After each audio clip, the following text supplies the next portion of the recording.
মদিনাতে যে বিশ্বনবী মদিনা চার্টার করলেন, মদিনা সনদ করলেন ইহুদিদের সাথে।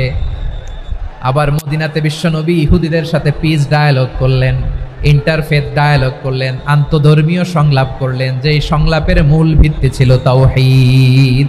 মূল ভিত্তি ছিল কি? তাওহীদ। বিশ্বনবী ইহুদিদেরকে ডাকলেন, আহ্বান করলেন, কুল ইয়া আহলাল কিতাবি তাআলাউ ইলা কালিমাতিন সাওয়াইন বাইনানা ওয়া বাইনাকুম আল্লা না'বুদা ইল্লাল্লাহ ولا نشرك به شيئا ولا يتخذ بعضنا بعضا أربابا من دون الله فإن تولوا فقولوا اشهدوا بأننا مسلمون سبحان الله পড়েন।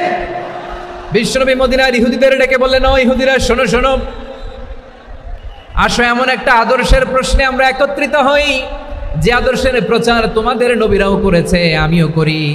যে আদর্শের কথা তোমাদের পবিত্র ধর্মগ্রন্থগুলোতে আছে, আমার কোরআনেও আছে, সেটা হলো তাওহীদ। আমরা এক আল্লাহ ছাড়া কারো ইবাদত করব না, আল্লাহর সাথে কাউরে শরীক করব না, আল্লাহ ছাড়া কাউরে রব মানব না। পড়েন সুবহানাল্লাহ।